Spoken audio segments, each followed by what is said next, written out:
Hello and welcome to Corsair Leader. I am going to do a video series for this game. I just finished reading the rulebook just one time. I have the gist. There's a lot of rules that I know I'm going to have to refer to the book quite a few times before I get it right. But I'm still debating. I may do a quick campaign on my own before I, record one, just so I can look more competent. But I wanted to get something out sort of quickly because I know people are trying to read these rules and they want to play their game and they would prefer to watch a video.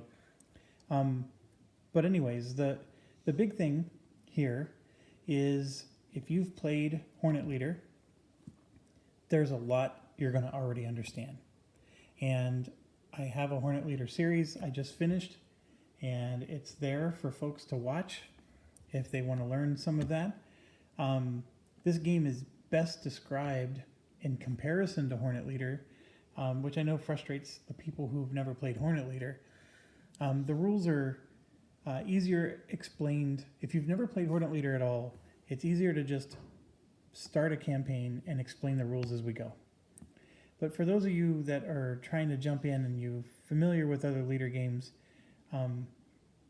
the sequence of play here, as you're going to notice, is almost identical to Hornet Leader. In fact, I don't think anything changes until you get to here, number 12. But there's a couple changes. So for example, one of the things is if you have a fighter, or a bomber, it doesn't matter. So your plane, and I apologize, it seems to be so blurry here. Your plane is either high altitude or low altitude, okay? And so whatever altitude you pick, it stays at the entire mission. If you're playing other leader games, after you do a move, you can actually switch between high and low. Not in this game. You are high the entire mission or you're low the entire mission. The only exception is there are bombers that have the dive ability, and if they do a dive, they can go from high to low. And in fact, not only can they go from high to low, but this +3 dive means he gets to add +3 to his attack roll. So his air to ground ability is +3, and then he would add +3 more. He actually would get +6 to his die roll. It's pretty sweet. But it's only for that particular turn, that he did the dive. So anyways, that's one of the changes. And of course, if you've never played Hornet Leader, understand that rule is one of the things that you have to bear in mind is when you're selecting your pilots to go out, the altitude that you pick is going to matter. And we'll get into that when we do a campaign. For anybody else who's just setting it up for the first time, the first thing I'm going to point out is this, as you can see, is fairly okay to read. This is the neoprene mousepad style mat. The game does come with a board, and if I can open it up real quick here, I'm going to show you.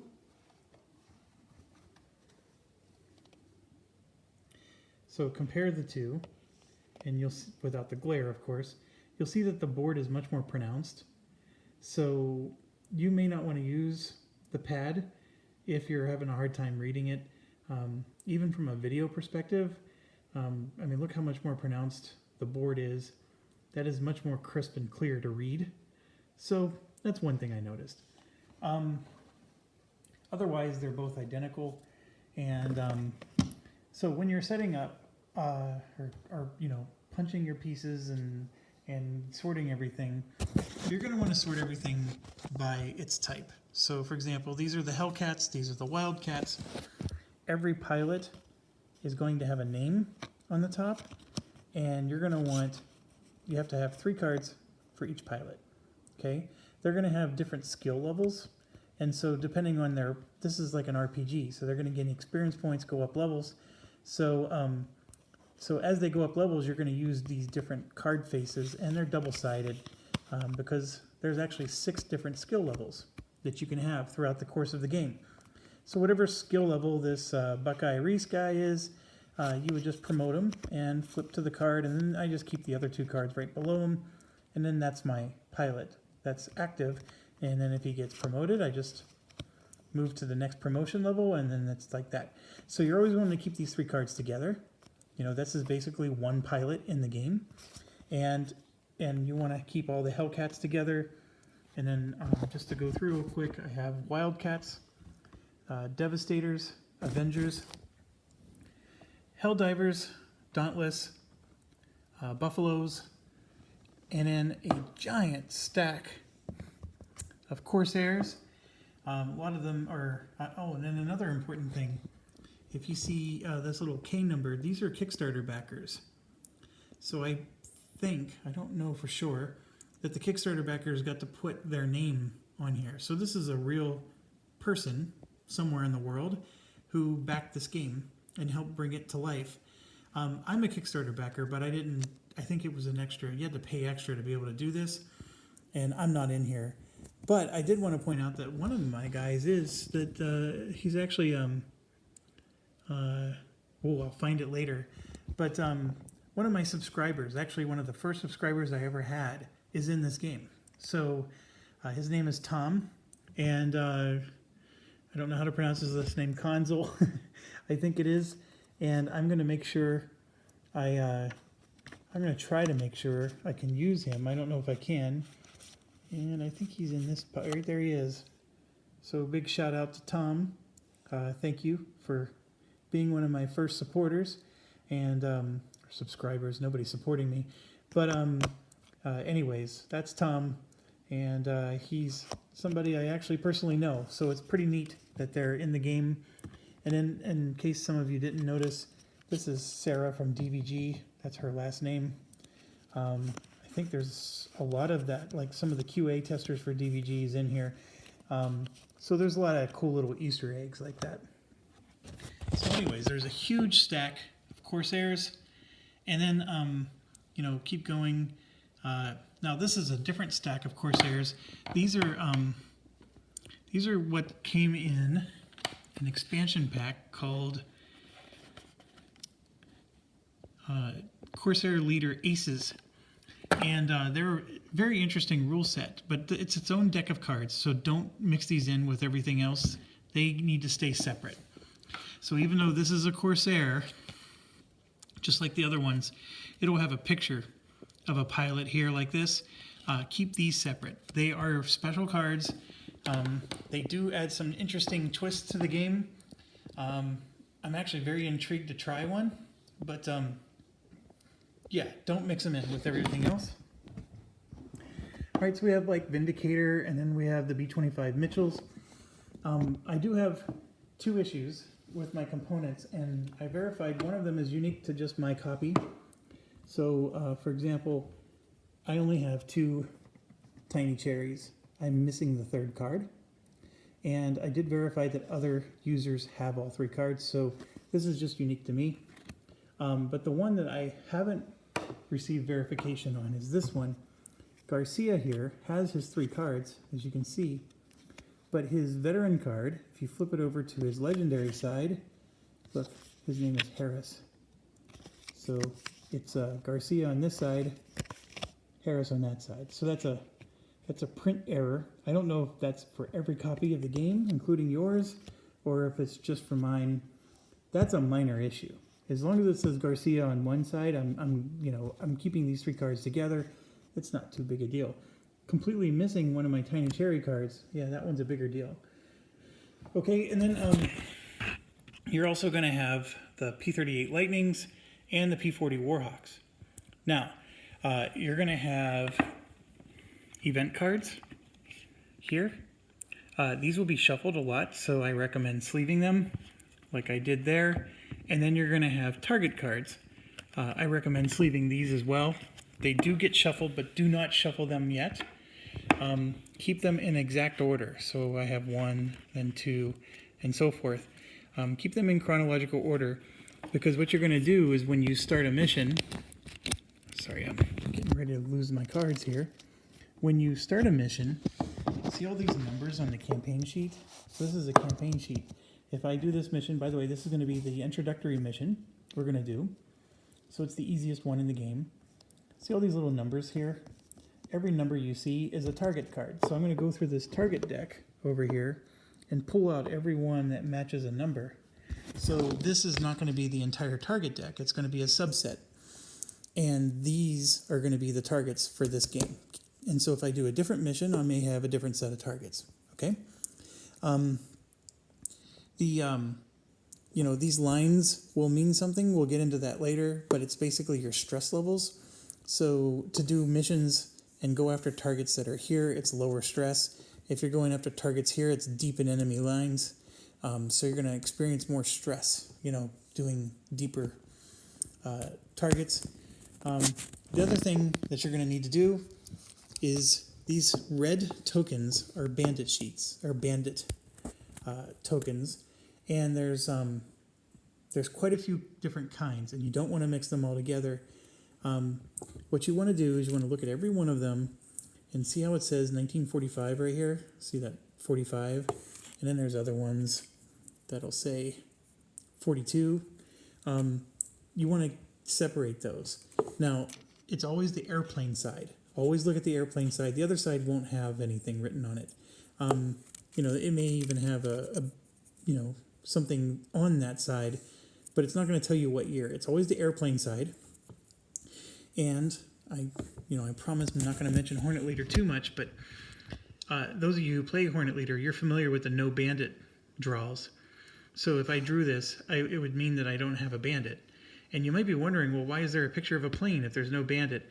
And it's really interesting because the 1945 year is necessary because you have to separate your tokens. So this campaign is 1945, so we're only going to use the 1945 bandit counters. There's a 1942, a 1943, and a 1944.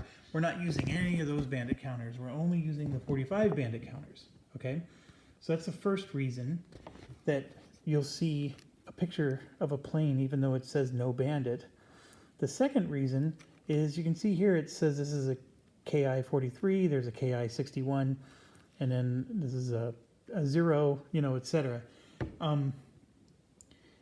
That's also important because on your campaign sheet on the top right, it's going to list for you the different things. So it is possible that we're going to use the 1945 tokens, and let's say that the AM65 was, or A6M5 was not on this list.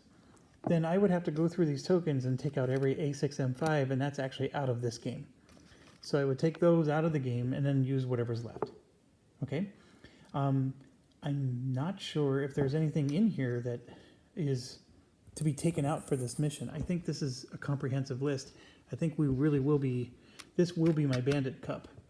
All this stuff will go into a cup and we'll be just randomly drawing targets out of there. Not targets, but bandits. And there's this new thing called Special Site Indicator. Okay, those, don't worry about them because like I said, as long as it says 1945, put it in this particular thing. Now, if you were to draw one of these, in case you're curious, there is another pile of tokens that are red, and there's only a few of them. 1, 2, 3, 4, 5 of them. And these are going to be randomly drawn, and so those special sites are going to be one of these special game mission-changing rules. And they're basically going to be like mini objectives within the game. Some of them will give you extra victory points. Some of them will give you extra attack advantages. It depends on which one you draw. Okay, so the rules are different for every single one. But keep those separate. And then also keep these separate. You're going to put these on your campaign sheet. These are going to be used to track, you know, your various counters. Okay, there's a boatload of planes with names on them. I have 2 whole things. There's one of those for every one of these cards that we just went through, including that giant mega stack there. So I probably need to sort these better, but when you're punching your pieces, just understand that those are all basically the same thing. There's one of these tokens for every named card in the game. So you can have your own unique token. Okay, so we talked about the bandits. These are the skills. So you can, at the beginning of the campaign, you can buy skills for your pilots. So just keep those separate. After you finish the campaign setup, you can never buy skills again. So this is at the beginning of the campaign. You buy your skills, you put these on your pilots, and then the rest of them are just out of the game. Then you're going to want to separate your munitions. Everything is double-sided, so you may say 250 on one side, it'll be 500 on the other. I did put all the rockets. These are called Tiny Tim rockets, and then on the other side it's a regular rocket. We also have these tokens. Just separate those. These are your damage to indicate that your plane took damage. There are special bomber tokens. These tokens, you're going to notice, have two distinct features. Number one, there's no year on them. So there is no 1945 or 42 on these. So you're going to know not to put them in those other cups. And then the other thing is the numbers, these attack numbers at the top have brackets around them. They all mean something. I'm not going to get into all the detailed rules, but just keep these separate. And there should be like 3 different types of bombers there. These gray tokens are naval targets. So they're sights. Okay, so getting into some terminology here. This is a bandit side, and this is a sight. So a sight is just a ground-based target. This is a sight, but these are naval sights. So they're on a ship, basically. And then going on, we have 1,000-pounders, and then on the other side it's napalm. Here we have torpedoes, and I know the rules, like that little N. If you're wondering what that little N means, that means it can only be used on naval targets, which are these gray ones that you see over here. Hence the reason why you have special gray targets. And on the other side is drop tank. And then something very new to the game is gung-ho. Gung-hos are pretty interesting. Lots of rules around them. Lots of interesting thing. And so these are like abilities that you can use them, and then they're spent, and then there's a way to recharge them.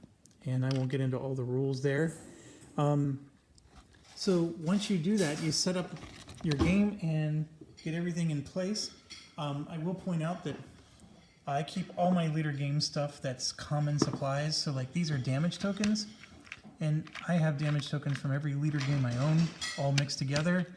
These are special or situational awareness tokens, same deal. And then these are stress tokens, and I separated them based on their numbers. And I have way more here than you're gonna get in your game, because these are tokens from all my games. I mix them together because they all do the same thing, no matter which leader game you use. That's it. Oh, one other thing. Yes. There's one more thing you need to separate out. And this is going to be a little complicated, but there's a special Pearl Harbor mission. So you're going to see cards that say Pearl Harbor on them. These are all futuristic, like 1960s, 70s, 80s planes. So there's a movie, I don't remember what it's called, where a U.S. carrier from the 80s actually went through a storm, and it teleported back in time to Pearl Harbor.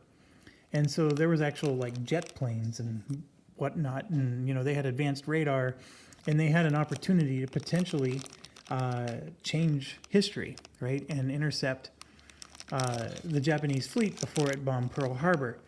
So you're going to have a bunch of planes that say Pearl Harbor on them. They are only used for that mission because these are all futuristic planes, and they also use futuristic weapons. So now the 250 and the 500 and 1,000 pounder, that obviously is used. I just mentioned those, so don't do that. But like these GBUs, AGMs, you're going to see some weapons in here that aren't, wasn't in my video. And And then also you're going to see the name of the pilots too, right? So the name of the pilots, these anything with AIM on it, these Mark 20s, the GBUs, AGM.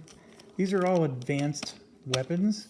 They're only used for the Pearl Harbor mission and no other mission. So I put them in their own bag, and they're just going to be off to the side.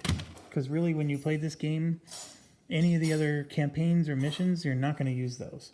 So that's a special one. Sounds like a very fun one, but it's its own thing. Okay, that's it. I don't want to get too deep into the rules. I will do that when I kick off my first game. I'm going to at least do a mission or two outside of this because I want to get a better handle of the rules. Since I already know how to play Hornet Leader, I already know how to play 90% of this game. The one thing I want to point out that's pretty interesting is if we have a situation where two planes are in a space with each other, they will do a dogfight. And so they actually can have, where they're facing each other, or one is tailing the other, or there's an advantage. And depending on who has the advantage, like this one, in this situation, the Bandit would have the ability to attack Smeltzer. And then what Smeltzer wants to do is he wants to do a maneuver so he can get around, maneuver around and get to the tail, and then Smeltzer can attack the Bandit. And you get like bonuses to your die rolls and all kinds of cool stuff. So this is something that is completely new to the game, and I do understand it. It's just that, the table lookups, all that stuff, it's going to be really cumbersome at first because I don't understand it that well. I have to basically have the rulebook open in front of me as I step through it. But it is very neat, and it is a huge part of this game that I've never seen in any other leader game. So it's the unique part of this. The Gung Ho is also very unique, and also those legendary pilots I was telling you about. So these pilots over here are very unique. They start the game with skills that are listed on them, and when they gain experience points, they give their experience points to the other pilots. They start off the game at legendary level, which is the top level, and so any experience points they get as a legendary pilot, you just get to dish them out like candy to all of your other pilots. So very, very interesting. You can use them to, help your other pilots to level up quicker. But here's the thing. If you're doing like a long campaign, you would have to spend 30 special operation points to buy that guy. Not getting deep into rules, but if I do a long campaign here, I'm getting 50. Okay? So if I'm spending 30 for that legendary pilot I was just telling you about, I would only have 20 SO points for the rest of the campaign for everything else that I need to do. So I'm spending a very large chunk of my SO points to get one of those special guys. But they are special, I will tell you that. So that's going to be an interesting twist to planning in the game. Anyways, I'm going to stop there and not get any deeper because I know I'm starting to get into some rules. But I hope you liked the introduction, and like I said, we are going to do this campaign. That's for sure. We're going to do the introductory campaign, and I think the rest of it is I just want to get a feel for at least doing one mission, where I go in and actually attack a target, see how it resolves. I'll do that at least once, and then I think once I get a hang of it, we'll go ahead and get started. Thank you very much. Thanks for watching.